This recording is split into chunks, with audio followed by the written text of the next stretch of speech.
राधे राधे दोस्तों, कैसे हैं आप सब?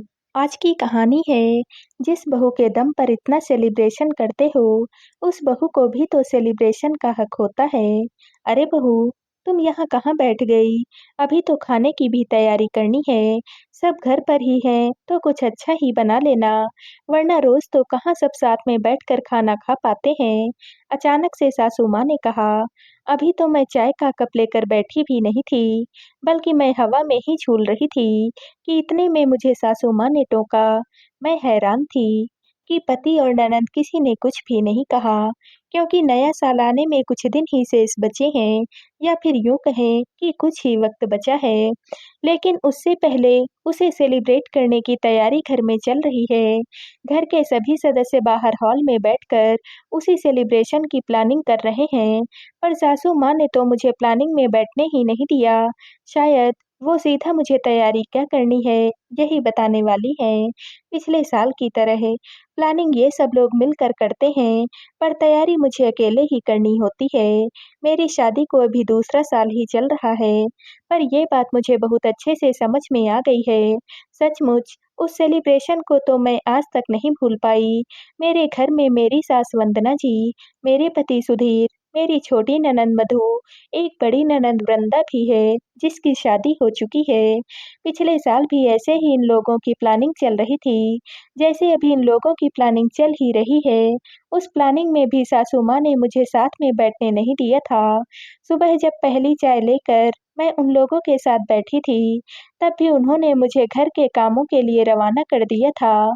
काम करते के बीच में ही बाहर से सुधीर की आवाज़ आ गई, अरे सुनो, चाय बना लो, और साथ ही साथ गरमा-गरम पकौड़ी भी बना कर ले आना। इस ठंड के मौसम में चाय के साथ पकौड़ी खाने का तो मज़ा ही अलग है। बस फिर क्या था, मैं अपना काम छोड़कर लग गई पकौड़ी तैयार करने के लिए। पकौड़ी बनाने के साथ-साथ मैंने दूसरी गैस पर चाय भी चढ़ा दी, पर मन में एक उत्साह था कि मैं भी तो सुनूँ जाकर, आखिर प्लानिंग क्या चल रही है। उन लोगों को चाय पकौड़ी देकर मैं अपनी चाय भी उन्हीं लोगों के पास लेकर बैठने लगी, पर तब भी सासू माँ ने टोक दिया, बहू खाने की तैयारी कर ले, अभी कितना काम पड़ा है। मैं अपना चाय का कप लेकर रसोई में आ गई। इतना तो मुझे भी समझ में आ गया था कि सासू माँ मुझे साथ में नहीं बिठाना चाहती हैं। जैसे तैसे करके अपनी चाय गटकी और खाने की तैयारी में लग गई। आखिर खाना तैयार करके मैंने उन लोगों को परोस भी दिया। उन लोगों का खाना खिलाने के बाद अपनी थाली लगाकर मैं अपने कमरे में आ गई। अभी पहला निवाला तोड़कर मुँह में लिया ही था कि इतने में बाहर से सासू माँ की आवाज़ आई, "अरे बहू, यहाँ पूरा परिवार बैठा है, यहाँ आकर खाना खा ले। अब क्या लेने के लिए बुला रहे हैं?" मन ही मन सोचा और अपनी थाली उठाई और बाहर आ गई। बाहर आकर खाना खाना शुरू किया ही था कि इतने में सुधीर ने भी बोलना शुरू किया, "देखो, ये तुम्हारा हमारे घर में पहला नया साल है। हम भी सोच रहे हैं कि थोड़ा-सा सेलिब्रेशन कर लें। हाँ भाभी, सब कुछ आपको ही सँभालना है। हम सब आप पर बहुत विश्वास कर रहे हैं। देखो कोई भी कमी न रह जाए।" दोनों भाई-बहन भूमिका तैयार करते हुए बोले, "मैं पूरी कोशिश करूँगी।" मैंने कहा। मेरे ऐसा कहते ही सासू माँ ने कहा, "देख बहू, तेरी बड़ी ननंद वृंदा और उसका परिवार तो आएगा ही, साथ में उसके सास-ससुर भी आएँगे, कुछ मधु और सुधीर के दोस्त भी आएँगे। मेरी एक अकेली बहन है, वह भी इसी शहर में रहती है, तो वो उसके परिवार के साथ यहाँ आएगी। अब तेरे परिवार को भी बुला लेते हैं बहू, लेकिन क्या करें, तेरा मायका ही दूसरे शहर में है। कोई बात नहीं मम्मी जी, मैं भी समझ सकती हूँ, पर कितने लोग हो जाएँगे? देख बहू, ज़्यादा नहीं, पर कम से कम 22 से 23 लोग तो हो ही जाएँगे।"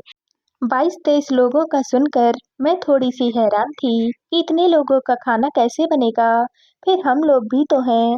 पर मेरे मन की बात को भाँपते हुए सासू माँ बात को सँभालते हुए बोली, "अरे बहू, तुम फ़िक्र क्यों करती हो? हम सब मिलकर काम करेंगे, तब तो हो ही जाएगा। कोई पहली बार थोड़ी ना कर रहे हैं, सब कुछ बहुत आराम से हो जाएगा।" बस सासू माँ के शब्दों को सुनकर मैं बेफ़िक्र हो गई। आखिर सब लोग मिलकर करेंगे तो 20 से 22 लोग क्या हैं, सब आसानी से हो ही जाएगा। लेकिन सेलिब्रेशन के दिन मधुरा ज़रूरी प्रोजेक्ट का बहाना कर अपने ऑफिस के लिए रवाना हो गई। वहीं सुधीर भी ऑफिस में ज़रूरी काम का कहकर ऑफिस चले गए। पीछे सासू माँ ने जैसा जैसा समझाया, मैंने घर डेकोरेट कर दिया। घर के डेकोरेशन में ही काफी थक चुकी थी। मैं अपने लिए चाय बनाकर अभी बैठी ही थी कि तभी सासू माँ मेरे पास आकर बोली, बहू तू थक गई होगी, पर क्या ही कर सकते हैं। दोनों को अचानक से काम आ गया तो, और मुझसे इतना काम तो होता नहीं है। मुझे तेरे लिए सचमुच में बहुत बुरा लग रहा है।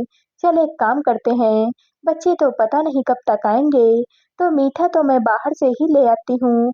मुझे ज़्यादा से ज़्यादा 1 घंटा लगेगा। तब तक तुम थोड़ी बहुत खाने की तैयारी कर लो, फिर मैं आकर तुम्हारे साथ मदद करवा दूंगी। कहीं ऐसा ना हो कि मेहमान ही आने लग जाएं और उन्हें ही हमारी मदद के लिए रसोई में आना पड़े। मुझे समझाकर सासू माँ अपना बैग उठाकर रवाना हो गई और मैं रसोई में अपने काम पर लग गई। एक तो इतनी ठंड, ऊपर से मैं रसोई में अकेली काम कर रही थी। घर में भी कोई नहीं था। सासू माँ को भी गए हुए 2-3 घंटे हो गए थे। मैं अकेली ही रसोई में लगी रही। जैसे-तैसे करके मैंने मटर पनीर, दाल मखनी, दम आलू और फ्राइड राइस, वेजिटेबल रायता बनाकर रखे ही थे कि अचानक से डोरबेल बजी। मैंने जाकर दरवाजा खोला तो सामने वृंदा दीदी, जीजा जी और उनके सास-ससुर और बच्चे खड़े थे। साथ ही साथ सासू माँ भी थी। उन्हें देखकर मैं ज़्यादा हैरान थी, पर इतने में सासू माँ मुझे परे हटकर रसोई में आ गई और सामान रखते हुए बोली, अरे बहू, आज तो बहुत भीड़ थी। देख कितने घंटे लग गए हैं मुझे। अरे नानी, हम शॉपिंग करने भी तो गए थे। अचानक से दीदी का बेटा रसोई में आते हुए बोला। ये सुनकर सासू माँ झेप गई और अपनी झेप मिटाते हुए बोली, अरे बहू, आखिर नया साल है। बेटी और उसकी सास को खाली हाथ थोड़ी ना भेजती, इसलिए गिफ्ट खरीदने भी चली गई थी और वृंदा को भी वहीं बुला लिया था। बिना मेरी प्रतिक्रिया जाने वो जाकर वृंदा दीदी के ससुराल वालों के साथ बैठ गई। सबको चाय पकड़ाने के बाद मैं रसोई में आटा गूंथने के लिए आ गई। थोड़ी देर के बाद सासू माँ के फोन करने पर सुधीर और मधु भी आ गए। थोड़ी उम्मीद बंधी कि ये लोग मेरी मदद करेंगे, पर ऐसा तो कुछ भी नहीं हुआ। किसी ने रसोई में आकर देखा तक नहीं कि मैं कैसे अकेले क्या-क्या मैनेज कर रही हूँ। थोड़ी देर बाद बाकी बचे हुए मेहमान भी आ गए थे। ना मैं कपड़े चेंज कर पाई, ना ही मैं तैयार हो पाई। बस मैं इन लोगों को चाय-पानी परोसने में ही लगी रह गई। थोड़ी देर के बाद इन लोगों ने केक कटिंग किया, तब भी मैं रसोई में कढ़ाई चढ़ाने में लगी रही। इन लोगों ने बाहर केक कटिंग और सेलिब्रेशन के वक्त काफी फोटो भी क्लिक किए थे। मुश्किल से मैं 2-3 फोटो में ही आ पाई, वो भी इस कारण कि वृंदा दीदी के सास ससुर ने मुझे बुला लिया था। मैं बस रसोई में ही लगी रह गई। इन लोगों ने मेरी मदद भी नहीं की। कैसा सेलिब्रेशन था वो, जिनमें इन सब ने तो सेलिब्रेट किया, जबकि मैंने तो खाना भी अकेले रसोई में बैठकर खाया था। अभी मैं पुरानी यादों में खोई हुई ही थी कि सासू माँ ने मुझे फिर से टोका, अरे अब तू क्या सोचने लगी? जाकर रसोई में सबके लिए खाना बना ले। तब तक हम लोग प्लानिंग कर रहे हैं। इस बार तो मेहमान भी ज़्यादा होते नजर आ रहे हैं। मधु का मंगेतर और होने वाली सास और ननद भी आएगी। लेकिन मम्मी जी, इस बार खाना बनाने वाला और डेकोरेशन करने वाला ज़रूर बुक कर लीजिएगा। मैंने अंदर जाने की जगह ढीठ की तरह ही अपनी चाय गटकते हुए कहा, अरे इसकी क्या ज़रूरत है? हम सब मिलकर कर लेंगे ना। पिछली बार भी तो कितना अच्छा सेलिब्रेशन हुआ था। तब भी हमने बाहर से थोड़ी ना किसी को बुलाया था। मम्मी जी ने कहा, पिछले साल तो ज़रूरी काम आ गया था, इसलिए जाना पड़ गया था। पर इस साल कोई काम वाम नहीं है। सुधीर ने कहा, देख लीजिए, जैसी आप लोगों की मर्जी। मैंने भी बेफिक्र होकर कहा, आखिर मैं तो ये जानती थी कि अगर ऐसा हुआ तो इस बार मुझे क्या करना है। खैर, सेलिब्रेशन के दिन जैसा कि मुझे उम्मीद थी, बिल्कुल वैसा ही हुआ। उस दिन भी मधु और सुधीर जरूरी काम का बहाना करके ऑफिस के लिए रवाना हो गए। थोड़ी देर में डेकोरेशन का सामान रखवा कर सासू माँ भी अपनी बेटियों के लिए गिफ्ट खरीदने के लिए बाजार के लिए रवाना हो गई। ये कहकर कि बहू, बस मैं थोड़ी ही देर में आ रही हूँ। आखिर नए साल की शुरुआत है। बेटियों की सास को खाली हाथ थोड़ी ना रवाना करूंगी। तब तक तुम सब कुछ संभाल लेना। उन्हें जाते हुए देखकर मैं मंद मंद मुस्कुरा दी। आखिर मुझे यही उम्मीद थी। सासू माँ तो अब 4-5 घंटे से पहले आने वाली नहीं है और मधु और सुधीर भी मेहमानों के आने के बाद में ही आएंगे, इसलिए मैं इस बार पहले से ही तैयार थी। सबसे पहले तो मैंने अपनी एक सहेली को फ़ोन किया, जो कि डेकोरेशन का ही काम करती थी। उसके पास तो वक़्त नहीं था। हाँ, पर उसने 2 लोगों को मेरी मदद के लिए ज़रूर भेज दिया, क्योंकि उसे मैंने पहले ही बता दिया था कि मुझे डेकोरेशन के लिए ज़रूरत पड़ सकती है। वो लोग आए और उन्होंने अपना डेकोरेशन का काम करना शुरू कर दिया। जब वो लोग डेकोरेशन का काम कर रहे थे, तो इधर मैंने भी 30-35 लोगों का खाना ऑनलाइन ऑर्डर कर दिया। पता था कि ये उन लोगों के लिए बहुत बड़ा झटका होने वाला है, पर ये झटका देना भी अब बहुत ज़रूरी था, ताकि वो लोग भी ऐसी हरकत करने से पहले दोबारा सोचें। मैंने 2 तरह की सब्जियाँ, दाल मखनी और मिठाइयाँ ऑनलाइन ही मंगवा ली। उसके बाद एक गैस पर चावल चढ़ाए, वेजिटेबल रायता बनाकर और आटा गूँथ कर रख दिया, ताकि बाद में गरमा-गरम पूड़ी तल सकूँ। तब तक डेकोरेशन वालों ने भी अपना काम कर लिया। उन्हें उनका पैसा देकर रवाना किया और इधर खुद कमरे में तैयार होने के लिए आ गई। अभी मैं तैयार हुई ही थी कि इतने में बड़ी ननंद का परिवार भी आ गया। जैसा कि मुझे उम्मीद थी, उनके साथ-साथ ही सासू माँ और मधु भी अंदर आई। अरे! मैंने वृंदा और मधु को भी शॉपिंग करने के लिए ही बुला लिया था, सासू माँ हँसते हुए बोली। पर अंदर डेकोरेशन देखकर सब लोग खुश हो गए। इतने में मधु ने मेरी तरफ देखकर कहा, भाभी तो बहुत अच्छे से तैयार हुई हैं। खाना बन गया क्या? हाँ दीदी, सब तैयार है। सबके आने के बाद केक काटने के बाद सब फोटो क्लिक करने लगे और मैं भी सबके साथ-साथ खुशी-खुशी फ़ोटो में आ रही थी। थोड़ी देर के बाद मैंने खुद ही रसोई में जाकर कढ़ाई चढ़ाकर पूड़ी तलना शुरू किया।